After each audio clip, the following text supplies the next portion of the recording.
Vamos iniciar.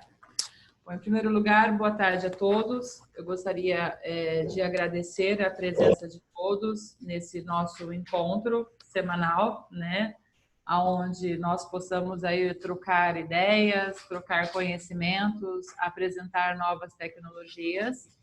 Eu sou Cássia Passaiola, eu sou idealizadora da empresa CP Consultoria. Eu atuo no mercado, no segmento de tintas, revestimentos e preparação de superfície e protective coatings há mais de 20 anos. E no início de 2019, eu tomei a decisão de montar uma empresa de consultoria para atender às necessidades e às carências do nosso segmento. Em novembro de 2019, eu estive na Itália, tive a honra de estar presente de um encontro de negócios a convite da Patrícia Malavolt e do Máximo Malavolt pela revista Lab del Colore. E a partir deste momento nós firmamos uma parceria para divulgar o trabalho da revista e todos os trabalhos técnicos que é feito em parceria com o Brasil. Então, nós iniciamos esses encontros, eram encontros que eram para ser iniciados presencial, com encontros de rodadas de negócios, feiras, mas devido à pandemia nós tivemos que reinventar e fazer online, que está dando muito certo, graças a Deus está indo tudo bem. Hoje nós temos, como eu disse, a honra de ter no nosso encontro a AWS Equipamentos, através de seu idealizador, o Sr. William Saura. É um profissional e um empresário muito respeitado no nosso segmento. E eu gostaria que ele se apresentasse e falasse um pouco. Antes, deixa eu só dar algumas informações. Os nossos encontros são gravados, onde nós disponibilizamos posteriormente nos canais do YouTube da revista, da revista La del Colore, no canal da Reconal Ediciones e também para o Brasil no canal da RC Protective Coatings, que é um parceiro nosso também, para que fique lá, para que todos possam estar revendo também. Eu peço a gentileza que durante a apresentação os microfones fiquem fechados, para que não haja interferência, e ao término da apresentação é aberto para que seja feito contato, comentários, tire dúvidas, para que o William possa estar esclarecendo o que vocês precisarem, ok? William, fique à vontade, pode se apresentar. Então, muito boa tarde a todos, espero que esteja me ouvindo bem, só me confirma se isso está ok ou não. Assim. Som tá para todos aí? Então, ok. Bom, meu nome é William Saura, eu sou um dos proprietários da AWS Equipamentos. Aqui tem um pouco do nosso site e tal, quem quiser conhecer a empresa um pouco mais, fique à vontade de entrar nas nossas redes sociais, no nosso site. Agradeço a Cássia pelo convite, primeira vez que estou participando com vocês. Espero que seja útil o meu conhecimento aí. Nos nossos canais de YouTube também a gente tem bastante conteúdo técnico, do qual, se vocês sentirem a necessidade de alguma coisa que a gente puder ser útil, a gente está à disposição também. Hoje nós vamos falar um pouco sobre jateamento, né? Especificamente sobre jateamento úmido e um equipamento que a gente desenvolveu com essa finalidade, né? Bom, a gente montou aqui uma apresentação para se guiar e tentar facilitar as coisas e de maneira que fique também registrado aí, se alguém se interessar, embora no nosso canal do YouTube tem algo mais completo acerca disso, mas hoje a gente vai tentar fazer aqui em 40 minutos uma apresentação do equipamento, da tecnologia que foi desenvolvida, por que ela foi desenvolvida e o caminho que a gente seguiu para chegar até aqui, né? Então, para que a gente, eu não sei o nível de conhecimento de todos, a gente colocou uma explanação rápida e direcionada para que a gente tenha condições de ter a mesma linha de raciocínio, né? Então, o que é jateamento? Jateamento no Brasil é uma operação de tratamento de superfície que consiste em impulsionar um fluxo de material abrasivo contra uma superfície em alta velocidade para remover algum contaminante, né? Ou para deixar a superfície rugosa, né? Para que ela tenha o que a gente chama na área de controle de corrosão, perfil de ancoragem, né? O meio propulsor mais utilizado é o ar comprimido. Outro propulsor utilizado é a água, né? Esses dois meios são passíveis de ser utilizados, sendo que o ar comprimido é o mais utilizado, né? Basicamente, ele é o mais utilizado porque é o meio mais barato, mais econômico que se tem, né? A estrutura que você precisa para jateamento é uma estrutura de uso comum. Então, vamos falar um pouco da história, né? O primeiro jateamento no Brasil que se tem notícia é da data de 1870 e foi feito para marcar, para gravar o nome das pessoas e a data em pedras tumulares, né? Alguém lá nos Estados Unidos patenteou essa tecnologia, da onde a gente tem conhecimento, para fazer esse trabalho, e aí daí surgiu o jateamento, né?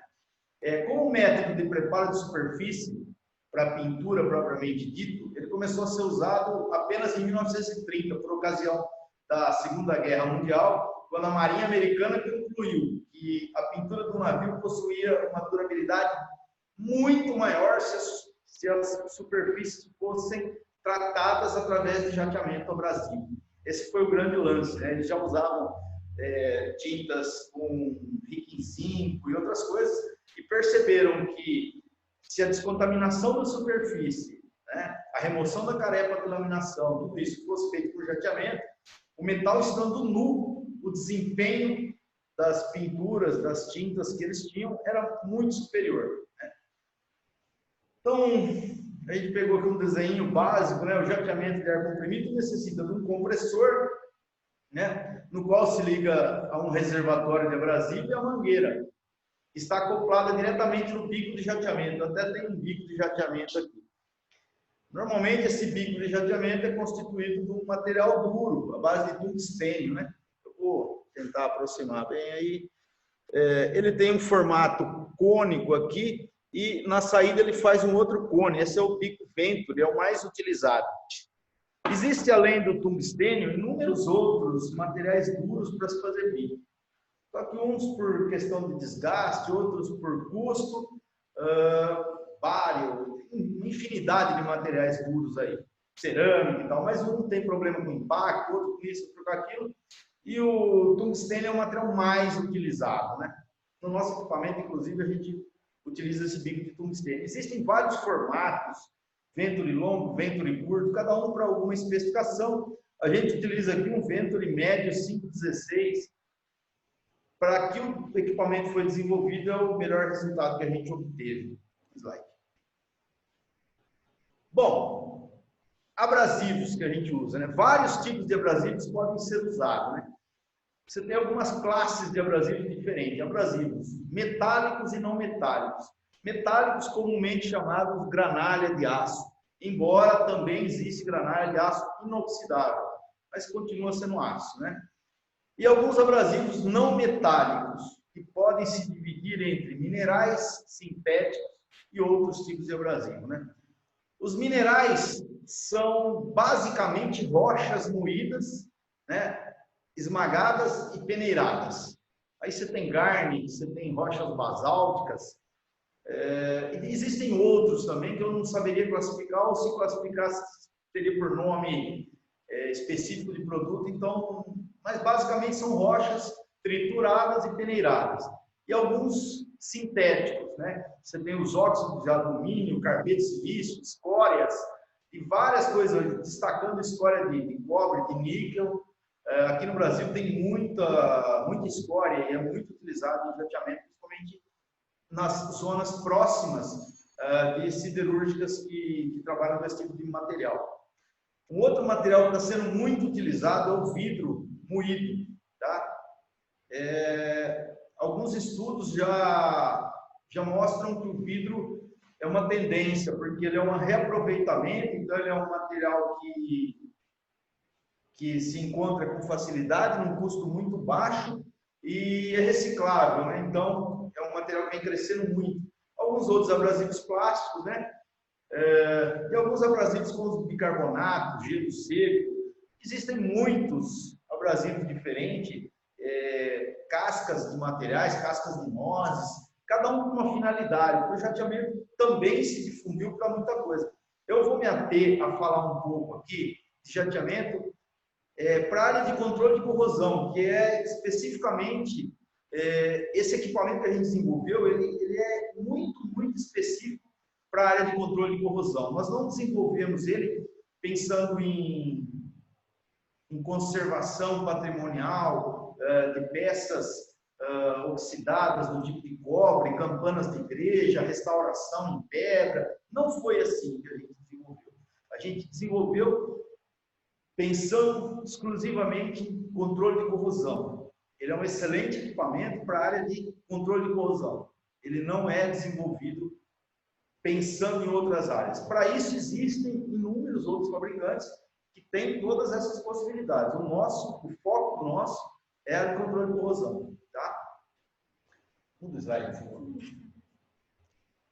Bom, como é que surgiu o jateamento úmido, né? A globalização e a preocupação com a qualidade do meio ambiente foram o toque final. Aqui no Brasil, desde 86, se trabalha um pouco essa questão do meio ambiente, da saúde ocupacional de quem trabalha com jateamento, né?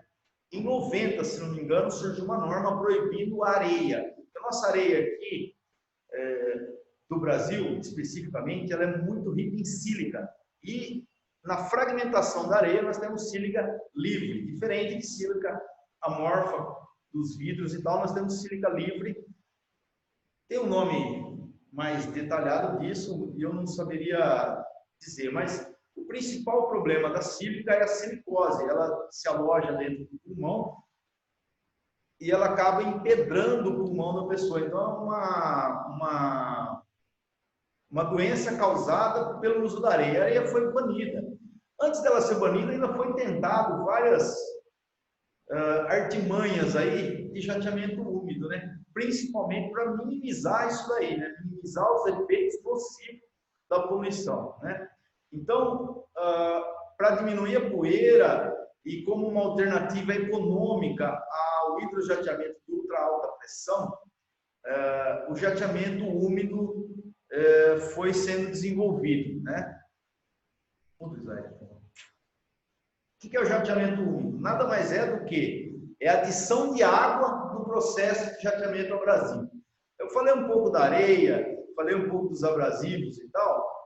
Eu tenho aqui alguns abrasivos para mostrar e tal, mas eu acho que se eu fizesse isso tudo muito detalhadinho, talvez o nosso tempo ia extrapolar. Mas assim, mesmo os outros abrasivos que não são areia, na fragmentação deles, no processo de jateamento a seco, continua liberando pó, né? A gente, quando começou a se pensar jateamento úmido, o principal foco era a saúde ocupacional. Porém, outras interferências da poeira do jateamento, elas são consideráveis no processo de limpeza das peças, né? Então, quando você tinha jateamento seco, dentro de uma planta petroquímica, dentro de qualquer tipo de indústria, esse pó se dissipava no ar e ia contaminando tudo, uma região muito grande ao redor de onde se estava fazendo a obra de jateamento, né? Então, o jateamento úmido também entrou aí, né? Ele diminui muito essa dispersão. Então, o jateamento úmido foi sofrendo alterações ou desenvolvimentos, né? A adição de água no processo ela pode ser feita de três maneiras, né? O ventre de mistura externa, que é o wet blast, foi a primeira maneira a se desenvolver. Lá na ponta do bico de jateamento tinha uma coroa, que tinha alguns bicos ali que jogava água junto. Mas o que é que acontece? Esse foi o primeiro desenvolvimento que se tem notícia de jateamento úmido, mas ele não era tão eficiente. Até por questões muito simples, porque o ar é extremamente expansivo.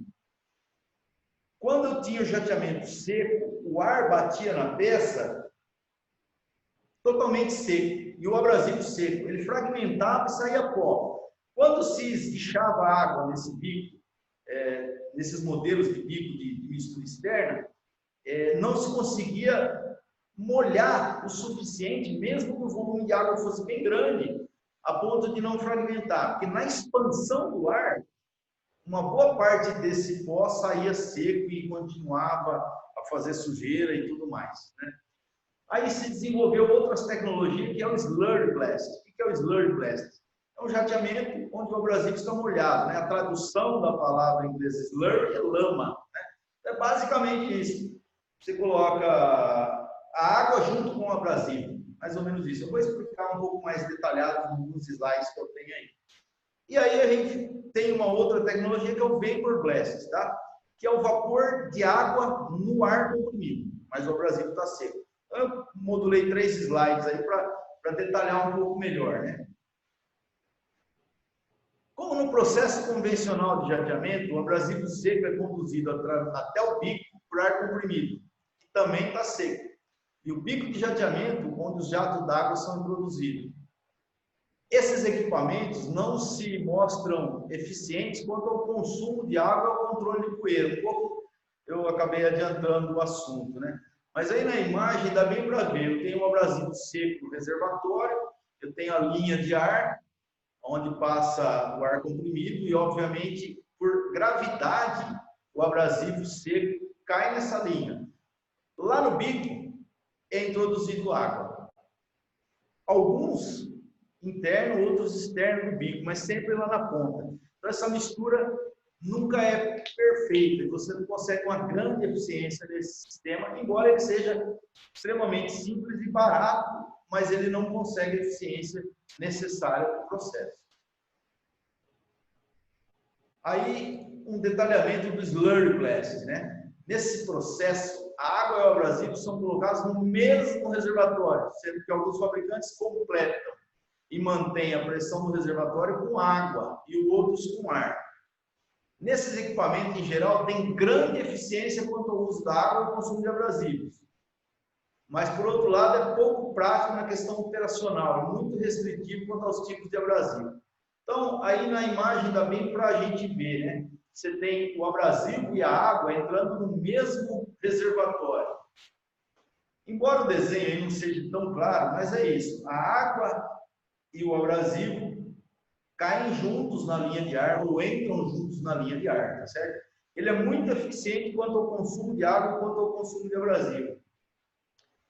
Mas vejam que o processo é um pouco, digamos, um pouco trabalhoso. Você abastece com o abrasivo, aí você tem que botar água dentro do reservatório e pode manter o nível com água ou com ar. O problema é que toda vez que você para, você tem que ficar medindo esse nível, abastecendo de abrasivo, colocando mais água e fazendo todo esse ajuste. Então, esse processo ele é pouco simples do ponto de vista operacional. Quanto à eficiência, ele é muito eficiente, tá? Ele é muito bom. A maioria dos equipamentos que a gente tem para restauração de peças de pedra ou de materiais mais detalhados, esse tipo de equipamento ele é bastante útil, porque você consegue principalmente trabalhar com abrasivos bem pequenos, abrasivos que têm pouca abrasão, né? Então, quando você não deseja abrir perfil de ancoragem, fazer um jateamento menos agressivo possível, esse seria, na minha opinião, a melhor metodologia. Hoje a gente tem fabricantes que têm controle de pressão eletrônico, o que dá uma precisão muito grande no nível de abrasividade, tá? Nosso equipamento não funciona assim. Nosso equipamento é o próximo slide aí, que é o Vapor Blast, né? Nesse processo, o abrasivo e o ar estão secos no reservatório e a água é atomizada na saída do reservatório. A introdução de água molha o abrasivo, mudando a massa, a tensão e criando uma maior força de arraste pelo ar, aumentando a velocidade e, consequentemente, a eficiência. E diminui também o ricochete, que a gente chama, né? O abrasivo, quando bate, explode e ele sai para algum lugar, né? Quando ele está molhado, ele, vamos dizer assim, ele voa mais longe, ele é espirrado a uma menor distância, né? Porque a água que envolve o abrasivo retém um pouco dessa dispersão. Os principais benefícios são a geração de 98% menos de poeira, o que melhora as condições de trabalho e simplifica a operação em alta produtividade. O nosso equipamento é basicamente isso, né? Eu tenho introdução de água exatamente no ponto abaixo do equipamento, onde eu tenho ar e abrasivo entrando e água junto.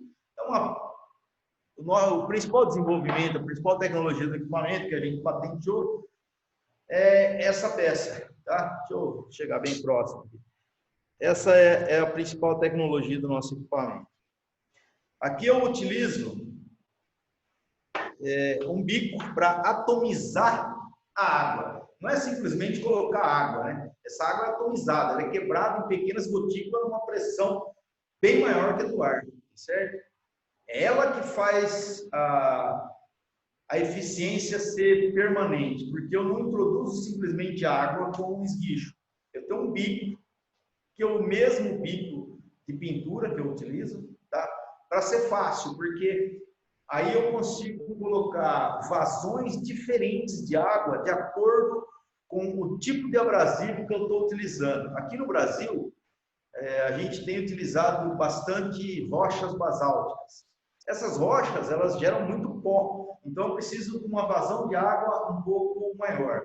Já quando eu utilizo garnet ou quando eu utilizo vidro moído, eu uso menos água, porque não tem necessidade de um volume de água tão grande.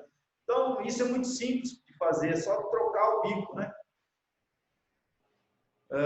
Nosso equipamento chama-se Easy Blast, justamente porque o maior foco que a gente teve no desenvolvimento desse equipamento é ele ser amigável, ser fácil para o usuário. No Brasil, de um modo geral, as operações de jateamento... Deixa um pouco essa imagem. No Brasil, de um modo geral, as operações de jateamento são feitas por pessoas nem sempre com um nível de qualificação extremamente alto. Então, quando a gente desenvolve aqui um equipamento, a gente sempre pensa em uma tecnologia que seja aplicável.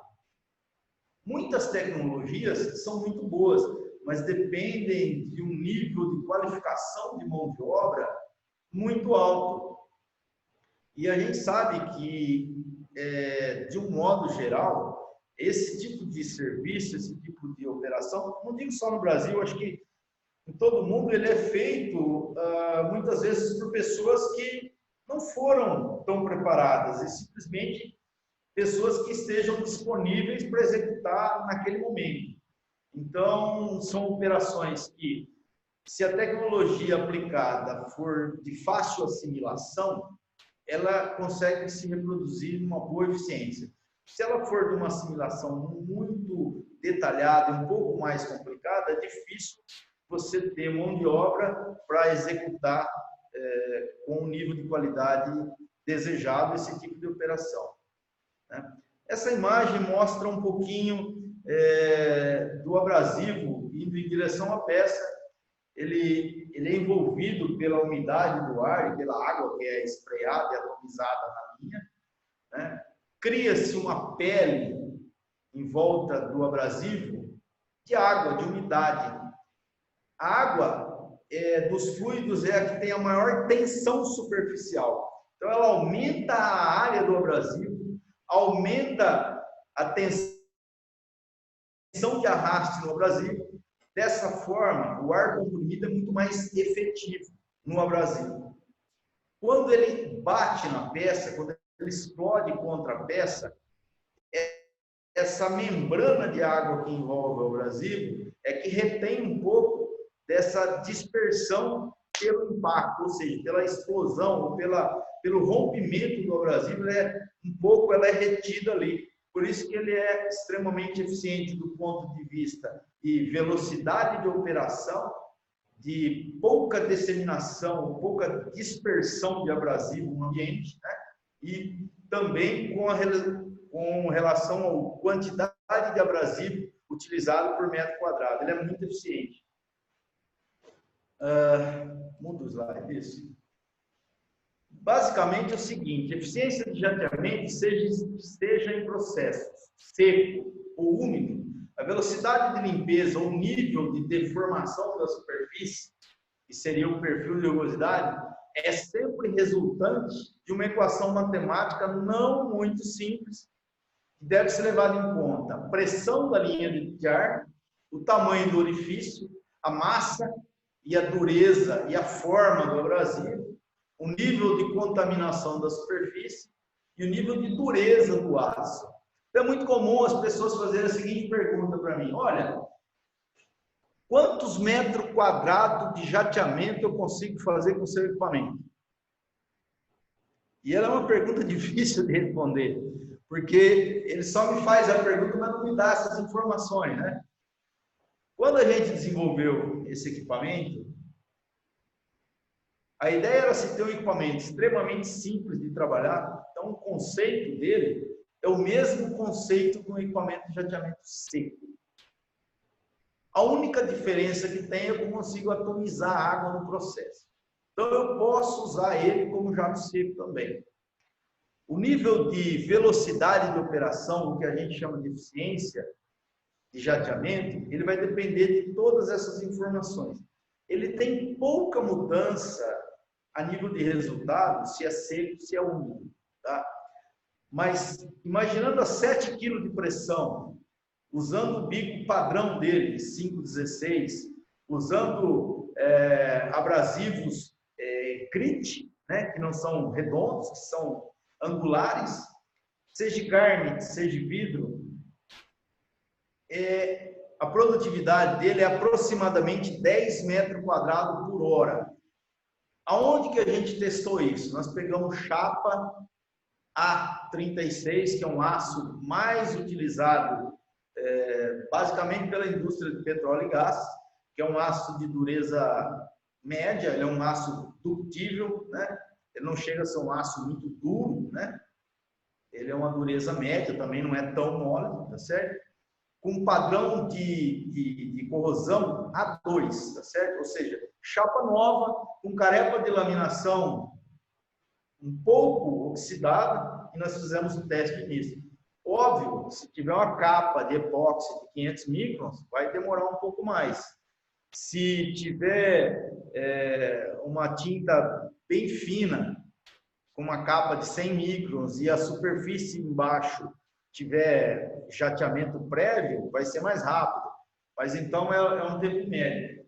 É muito difícil responder essa pergunta com exatidão se não tiver todas essas informações. Uma vez tendo, a gente vai criando um banco de dados e vai ser possível responder essas informações aí.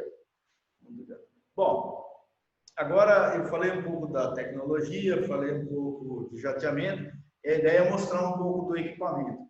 Eu estou aqui com um relógio na minha frente, estou olhando o tempo, estou falando há 23 minutos e meio, estou pulando algumas coisas, mas depois a ideia é deixar um espaço de tempo no final para responder perguntas aí, fiquem à vontade, tá bom? Bom, tem um videozinho desse equipamento. Vou passar o videozinho aí, depois eu comento em cima do vídeo. Então aí eu tenho...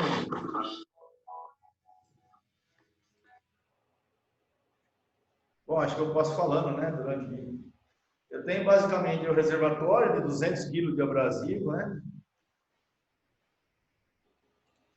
Então, abastecendo aí, nesse caso é vidro, tá? Vejam que a preocupação maior do equipamento era a mobilidade dele. Então, ele é um carrinho que é de fácil transporte, tá? Não precisa necessariamente de guindaste. Aí a gente tem uma chapa padrão aqui, a gente está fazendo um jateamento. E basicamente, para vocês verem o resultado, essa chapa é bem antiga aqui, dá para ter uma noção bacana do resultado do jateamento dela. Aí um pouco mais próximo para ver a velocidade. Aí é um caso que a gente tem duas demãos de 2630, bem antigo, aí uma tinta, um epóxi de médio sólido, vamos dizer assim, com 300 microns de espessura. E aí a chapa só oxidada, né? Aí já é bem rápido. Já. Perfil de rugosidade é outra coisa que muita gente me pergunta, né? Dá para voltar na imagem só do equipamento? Isso. Deixa eu ver. Perfil de rugosidade. Pô, que perfil que a sua máquina faz? Olha, desculpe, a máquina... William, desculpa, o vídeo não está passando. Ué.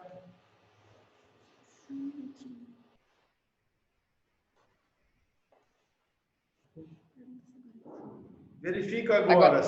Agora sim, agora veio. Vocês não viram nada ou viram alguma coisa? Não, desde o início não passou nada. Bom, agora está passando? Agora está. Tá bom. Bom, basicamente o equipamento é relativamente simples de operacionar. Quando a gente desenvolveu, a gente pensou em ele montado num carrinho, porque dá para andar numa plataforma, ela tem a largura dele, permite todas as aberturas padrões das empresas. Aí ela é sempre acima de 90, e essa máquina tem essa largura para passar em todos esses corredores e tal. Uma pessoa sozinha consegue transportar ela tranquilamente, ela estando vazia, tá? Embora ela é pesada, mas ela tem rodinhas e tal.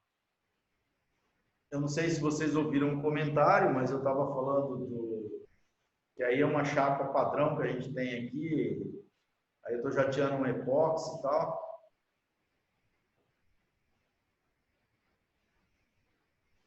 E aí já é um jateamento sobre oxidação, aí já é mais rápido.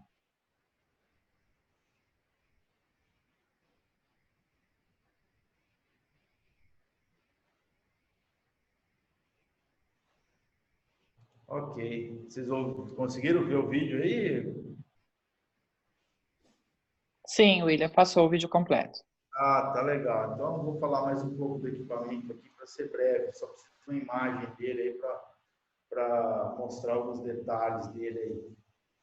Bom,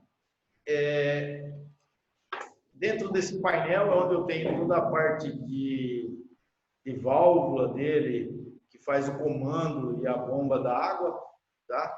E é um sistema de bombeamento inox, que trabalha com água, né? Então tem que ser aço inoxidável.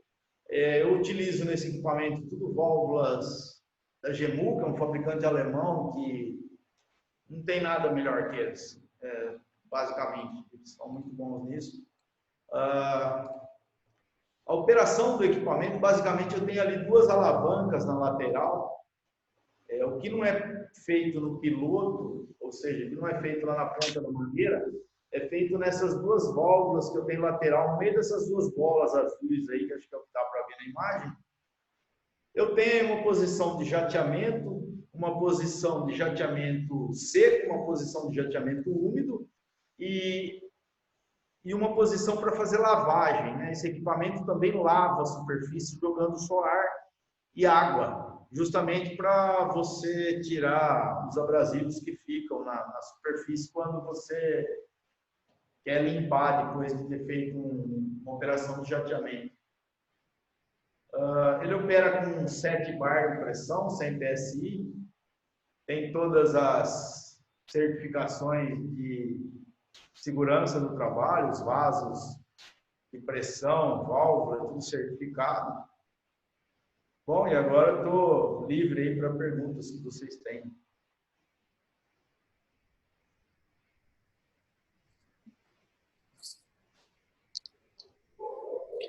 William, obrigada pela apresentação.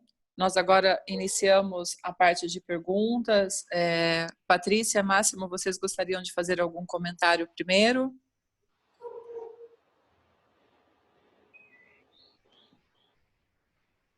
Olá, William.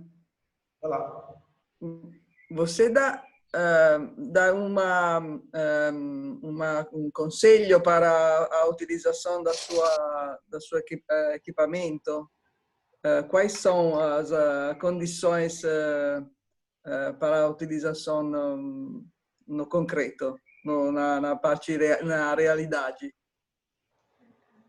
Bom, pode ser utilizado sempre ou você acha que é melhor a sua utilização nas chapas, onde se utiliza? Patrícia, basicamente, ele é um equipamento desenvolvido para área de controle de corrosão, preparo de superfície para pintura.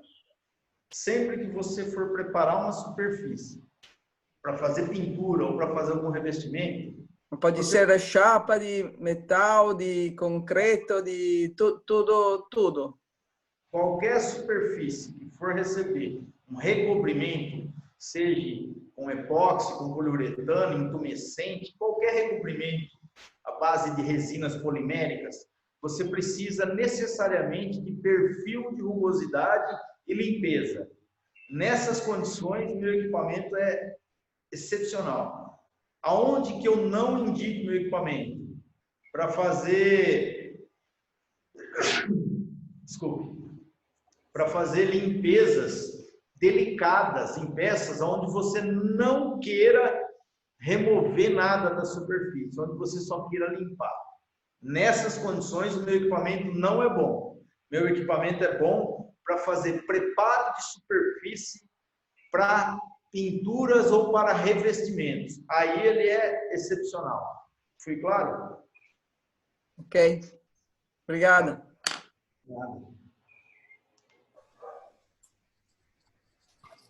Máximo, gostaria de fazer algum questionamento? Não, obrigado. Eu aqui aprendendo. Ok. Modesto.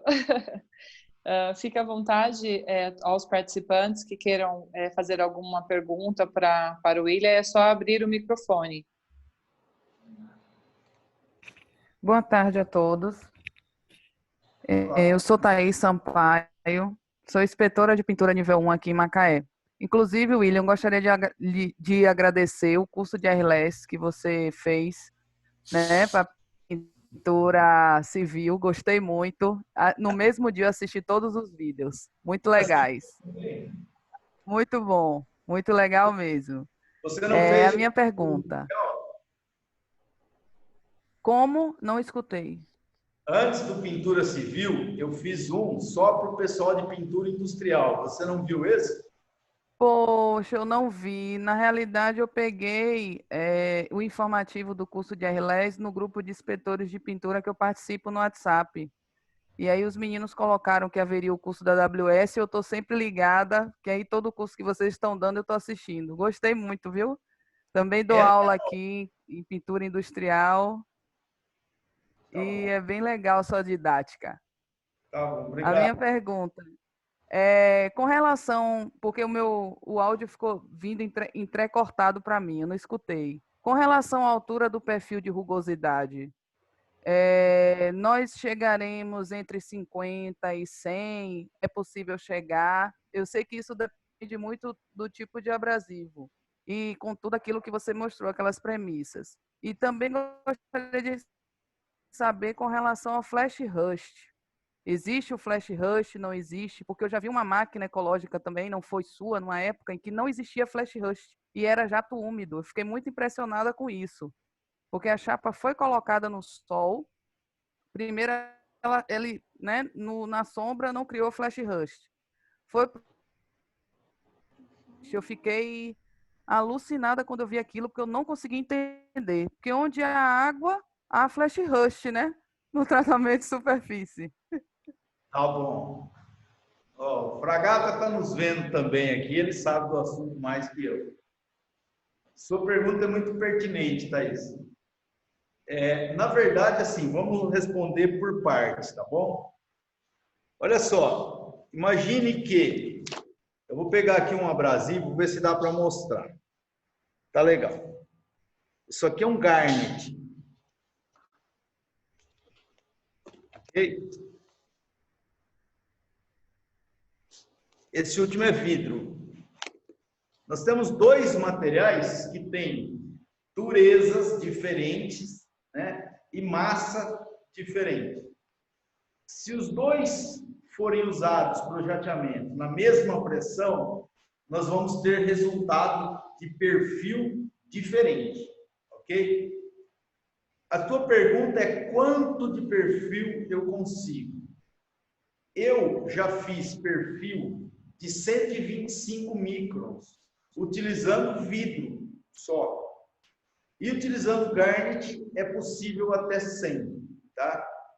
O que acontece? Quando a gente fala em manutenção, normalmente você já tem um perfil prévio, tá ok? Com esse equipamento, utilizando os abrasivos que a gente está acostumado, que é vidro, que é rocha basáltica e tal, seguramente você consegue qualquer perfil. Fica tranquilo. O que manda é a pressão que você tem na linha. Se você tiver 7 kg de pressão, um volume acima de 200 ppm de ar livre, você consegue fazer qualquer perfil mudando a granometria, o tamanho do abrasivo. Mas de 50 a 75, Petrobras, 100 litros, tranquilo, esquece. Não é problema. Flash Rust. Fragata deu risada ali para mim, ó, pelo seguinte, é um assunto que a gente vem debatendo há algum tempo. Na verdade, o que você viu foi um jateamento utilizando vidro como um abrasivo. Há algum tempo, isso é uma discussão, porque o flash rust, ele retarda muito quando se usa vidro. Não é que não tem, tem flash rust, mas ele é bem retardado, ele demora para aparecer. Por que que isso acontece? Eu tinha uma teoria que era sobre resultantes de pequenos grãos de vidro, que é hidrofóbico, que ficava na superfície. Outros tinham outras teorias. O professor Fragata tem uma outra, e a gente está fazendo ensaios para comprovar isso aí através de um trabalho que a gente já encomendou. A Inspetec está fazendo esse trabalho, justamente para responder com mais clareza o que acontece. Não é o equipamento que diminui a formação de flash rust, é o abrasivo. O meu equipamento, o outro equipamento, todos eles que utilizam esse tipo de abrasivo têm o flash rust mais lento, tá bom? Fica em contato aí que logo você vai ver esse trabalho. Obrigado pela pergunta. Temos mais perguntas aí?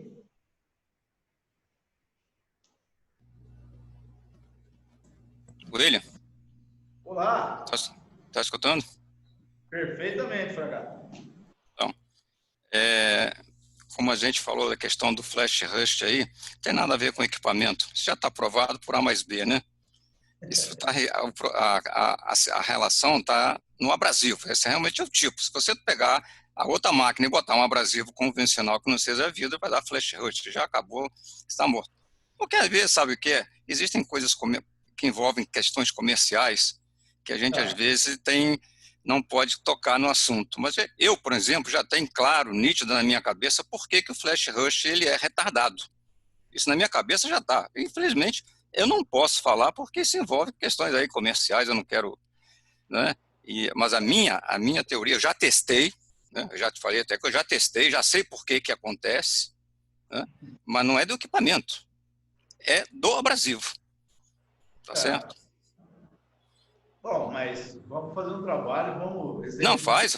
Porque o bacana é a gente conseguir fazer algo que fique para a posteridade, né? Um trabalho bem feito, bem registrado e bem embasado vai servir para muita gente ficar com mais clareza, né?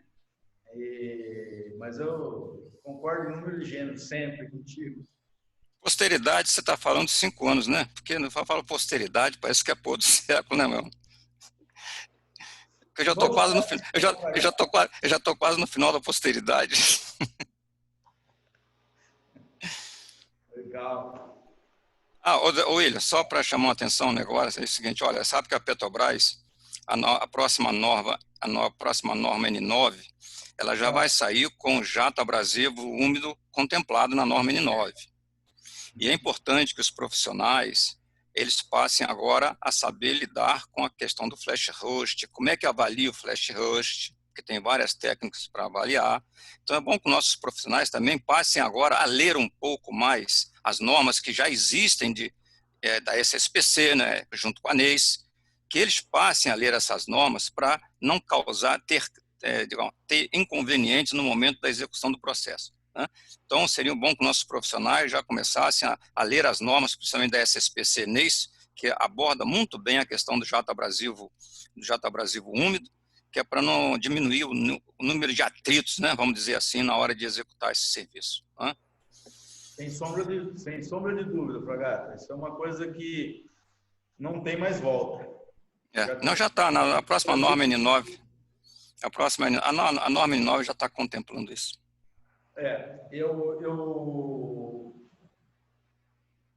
Assim, eu tenho comigo o seguinte, tem algumas tecnologias que às vezes elas patinam um pouco. O jato úmido foi uma delas. Eu conheço o jato úmido desde 1990, 91 já tinham. E a gente já tentou, a gente já fez na época que eu era só um aplicador. Para a gente chegar na Easy Blast, nós fizemos uns 8 modelos de máquina diferentes, foram sucateados, pensamos 1000 tecnologias diferentes e viemos encontrar uma coisa que é relativamente simples. Nosso equipamento ele é um equipamento muito robusto, porque eu uso válvula GEMU, uso tudo que tem de melhor no equipamento que eu podia colocar, eu coloquei, então é um equipamento muito robusto. E, ao mesmo tempo, é um equipamento extremamente simples. A mesma máquina eu consigo fazer jato úmido, e se eu tiver um reservatório dentro de uma planta para fazer interno, ou um vaso de pressão que precisa fazer jateamento interno, onde eu não posso jogar a umidade para dentro do tanque, porque eu também não vou mais ter como tirar, e aí eu preciso usar o abrasivo seco. Simples fechar de uma válvula, a máquina vai fazer o jato seco ou vai fazer jato úmido, sim, com muita facilidade. Isso, na minha opinião, para o prestador de serviço, para o empreiteiro de obra, ou mesmo para o cara que é o dono do processo, é uma versatilidade muito grande. Agora, como você bem falou, o tipo de abrasivo conta muito no processo. O que é preciso? Que as pessoas entendam bem o que cada um pode fazer de melhor e utilize o que melhor se encaixa para a sua situação. Essa questão de ser comercial, não ser comercial dos abrasivos e tal, é óbvio. Alguns fabricantes puxam digamos, a sardinha, eu não vendo abrasivo, puxam a sardinha pro abrasivo dele. Mas esse trabalho que a gente vai fazer é um trabalho muito, muito técnico, sem vínculo com nenhum fornecedor de abrasivo. Eu tenho amizade com todos, mas a ideia aí é mostrar a performance de cada abrasivo e, em específico, nessa questão do flash rust, para desmistificar isso. Porque isso, na minha opinião, não é nada tão complexo, tá? Se você tem um flash rust leve, isso, na minha opinião, não vai ter grandes interferências no geral. O que é importante é você entender bem para saber onde que é prejudicial, onde não é, onde é possível, onde não é, e a maneira melhor de executar o trabalho e, se possível, com menos complicação, menos interferência possível. Pessoal, mais perguntas aí?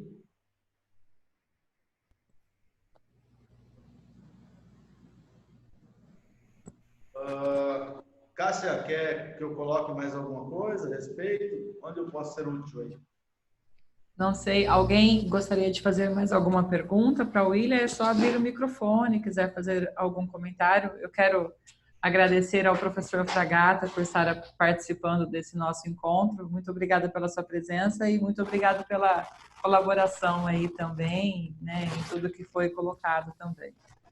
Patrícia, o professor Fragata, ele é o nosso professor, né? O nome já diz, para o segmento de Protective Coatings, então é uma pessoa que todos nós aí temos um respeito muito grande e é uma honra muito grande tê-lo aqui conosco. Muito obrigado aí, Patrícia. Estou sempre às ordens e comigo é assim, é 0800, meu lado é técnico, não é comercial. O William sabe por que eu estou falando isso, né? Eu gosto de ser útil para as pessoas, né? Se eu sou útil e as pessoas ganharam com aquilo que eu ensinei, eu fico feliz. Esse é o meu pagamento melhor, né? Então, estou falando isso, o William sabe por que eu estou falando isso hoje, infelizmente, né? Porque às vezes em quando a gente tem que sair um pouco fora da linha para botar os vagabundos no lugar deles, né? Que tem muito pilantra nesse nosso mercado. Então, sempre que precisarem de mim, eu estou à disposição, só não faço se não for possível. Até com a perna quebrada eu faço, né? Então, se é para o bem da nossa comunidade, estou dentro. Já falei isso aí para o William, ele sabe que ele é testemunha disso. Estou sempre dentro aí. Muito obrigada. Uhum. Você é de onde? A Patrícia é da Itália. Itália. Nasci no Brasil, mas cresci na Itália. Ok. Pessoal, então eu vou encerrando, agradeço aí a todos. Os meus contatos aí, estou à disposição, acho que aqui atrás tem os nossos contatos aí, telefone e tal, não sei se dá para ver, quem quiser printa a tela. A Cássia tem meu contato pessoal, estou à disposição de todos. Eu estou vendo aqui, ó. Eu estou vendo aqui, William, a questão da apresentação aí. Quem sabe um dia não bota uma apresentação aí. Sim, com certeza. Será uma honra para nós. O convite já está feito. Quando quiser, é só falar comigo que nós agendamos. Tá bom então, Cássia. Um abraço para você. Obrigada. William Bonner, tchau, um abraço. Está melhor que nunca. Tchau. Patrícia, gostaria de colocar mais alguma coisa, Máximo? Tudo bem. Tudo certinho? Sim, Máximo? tudo bem. Ok. Bom, nós agradecemos a todos pela participação. O nosso encontro foi gravado. Ele estará disponível nos canais da La Rivista del Colore e da Reconal Ediciones. Essa reunião ela é divulgada para todo o Brasil e toda a Europa. Então, a nossa intenção realmente é dar voz ao nosso segmento, no segmento de tintas e proteção anticorrosiva, para que nós possamos aí estar fazendo uma conexão de conhecimentos e novas tecnologias. Então, eu agradeço a presença de todos. Mais uma vez, obrigada, William. Patrícia, Máximo, muito obrigada. Obrigado. Obrigado. Até logo. Tchau a todos. Obrigado. Tchau. Até logo.